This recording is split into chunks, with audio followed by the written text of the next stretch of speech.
Alright, hey guys, welcome to another Ed's Retro Geek Out. In this one, we're going to take a closer look to my Toxic Crusaders collection. We're going to take a look at all the vehicles and figures I have for this toy line. I'm going to take a look at the games. I also dug around on the internet to see if there were any unproduced toys out there, and I found some. And later on, we're going to show you all the merchandise that was available along with this cartoon series that started in 1991. Toxic Crusaders, Toxic Crusaders. I had no friends, no girls that hugged me till I got rich. So yeah, today we're taking a in-depth look at the Toxic Crusaders part of my collection. Definitely leave down in the comments below if there's another part of the collection you'd like me to do an in-depth video about. You can always check out my 2020 room tour in the link up here. And yeah, just leave it down in the comments below if there is any part of the collection you would like me to do an in-depth and closer look at. Toxic Crusaders is a toy line that was based on a cartoon series made by Troma. The toys were produced by Playmates, and the cartoon series also spawned some video games, so we're going to take a closer look at those as well. Now, where did Toxic Crusaders start? Toxic Crusaders basically came from a movie series by Troma. Troma put out in 1984 the Toxic Avenger. Now, this was an R-rated movie. Definitely not something you would see as a kid. There's definitely some R-rated stuff going on over here. But after a couple of movies, they actually made a couple sequels to the Toxic Avenger. Troma decided the property isn't going anywhere anymore. We need a new audience, and that's when Turtles was big. So they decided to go along with TMNT and do a toy line, a cartoon, everything just like that. So Playmates, the guys that made the sculpts for the original TMNT toy line, they're also the ones responsible for this toy line, and they're looking pretty awesome. Another thing that fit in perfectly with Toxic Crusaders is cleaning the environment, which was pretty big in the early 90s. You had shows like Captain Planet, Pirates of Darkwater, everything had to do with, you know, cleaning up the environment and, you know, supporting the ecosystem. And that's where we're gonna start with the good guys cleaning up everything. It's cleanup time! Toxie is the main character over here. We got the one and only Toxic Avenger. This is a toy I actually owned as a kid. Apart from Toxic Avenger, the only thing I actually had back in the day was the Crusader Skater. This thing right here. Both of them I sold at a flea market, and I couldn't have been happier the day I got these back because these toys were freaking amazing. Each toy got packaged with a little plastic baggie that contained radioactive material, which actually held one of these weapons that is glow in the dark. So yeah, they came with some glow in the dark weapons. Really cool. This little surfer dude right here is Headbanger. One of my favorite sculpts ever has got to be Junkyard. At first, when I found this figure over at a Comic-Con, I was like, this is a Turtles figure, right? But I didn't know where it came from.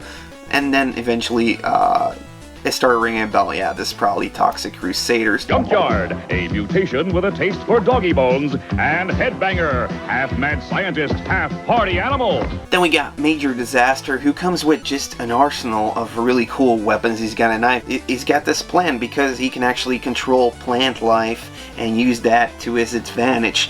Now, I am missing No Zone. That's the only figure I'm actually missing that came out in the original release.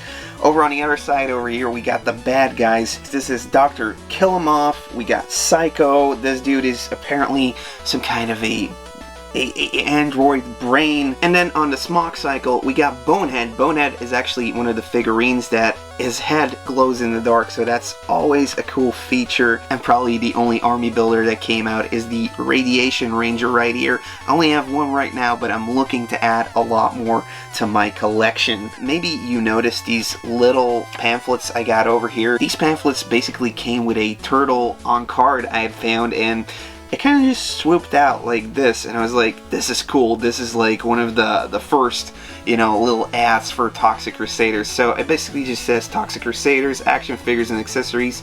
Coming soon, the hideously deformed creatures of superhuman size and strength. You don't have to be toxic to be popular, but it helps. It's cleanup time. I totally love these little pamphlets, and I just like to keep them on my display whenever I pull them out. So like I said, for the action figures that actually came out, I'm only missing one. That one is No Zone, which I'm going to be looking out for. Then I already kind of discussed the Crusader Skater and the Smog Cycle. Once again, these vehicles have been detailed to perfection. It's, you know, the kind of detail we already saw on the Turtles, although I think that they went just a little step further with this toy line. Also, the use of lots of stickers, adding, you know, more character to everything. One of the bigger vehicles is actually the Toxic Turf Surfer, and that's this big giant thing right here.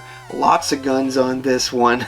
I am missing two more vehicles. I am missing the Hideous Hovercraft, which is basically a mold that they repurposed from the TMNT military line. Yeah.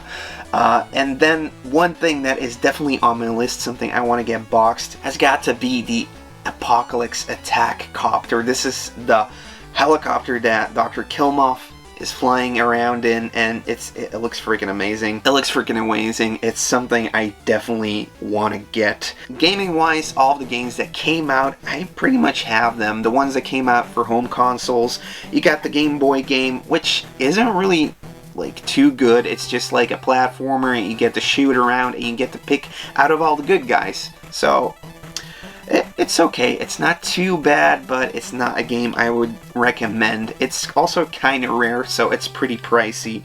Then we'll get to Toxic Crusaders for the NES. Really cool cover art on this one. Somewhat, you know, tricky controls and tricky gameplay going on in here. One of the things I definitely remember is the AVGN episode where Lloyd Kaufman... Greetings from Tromaville, kiddies. I'm your Uncle Lloydie. The guy who actually created Toxie, together with the nerd, are playing through these games. And one thing they seem to find out is that the only really good attack you get in this game is when you use the select button. So, on an NES controller, you usually go with A or B. A is jump, B is, you know, shoot or whatever. But you never really use the select button to, you know, like, do your best attack. So... really strange one, also a harder game to come by. Toxic Crusaders for the Genesis is basically your standard beat 'em up. You can play as Toxie. There's also a two-player mode on here, and it's the best looking game of the bunch, at least in my opinion. It's also nice to see the helicopter coming back in here, so stuff from the cartoon series and from the actual toy line that you can see hopping back into this game. It's really cool to see that coming back, you know, connecting it. I really like it when games incorporate all of the characters, all of the vehicles that are known from the cartoon series and the toy lines. So in this one, you're basically fighting lots of these radiation rangers, which is really cool. So if you had to take one of these three, I'd probably go for the Genesis version. Then over at one of the toy cons I went to, I found this little LCD game from Systema. This is also done by Troma in 1992. And I had never seen this before, so it's a little LCD game. You got your start, your attack button right here, you go up or down, and that's basically it. Really cool. I didn't know this thing was around, and there's actually a lot more things that I didn't know existed. The holy grail that came with the regular toy line, it has got to be the Toxie's Toxic Waste. You know, the little slime barrel. You know, Turtles had slime, Ghostbusters had slime, so Toxic Crusaders couldn't, you know, leave that behind. They needed the slime because, you know, Toxie is made of slime. You can't really have these hideously deformed characters without having ooze or, you know, slime. So that little slime pack I've actually seen in a couple stores at some cons, but it's always like 100 or 200 euros easily. So I do want to get one, but like, that's my holy grail for this collection. If I can get my hands on one of those, I will be, you know, I'll be jumping in the air trying to get that. But yeah, so far for me, I'm trying to just complete this toy line, getting the two remaining vehicles and No Zone as the last character I need. Now, there are a couple of unreleased toys, unproduced toys actually. So in some of the 1992 Playmates toy line catalogs, you could already see a couple of new line Toxic Crusader toys popping up. Most notably is Peludo, a oil slick based super monster. This was gonna be like the big mutant that you could fight against. So there was basically gonna be a whole second series of Toxic Crusaders. They had already made the molds. There's, you know, prototypes out there. There's painted prototypes out there that are in catalogs, and it's just unfortunate that they didn't get to pull the trigger. There were even some variations on Toxie. One of them I really like, which I might actually get, you know, a second Toxie figure and modify him and customize him in that way, and that is the American flag Toxic.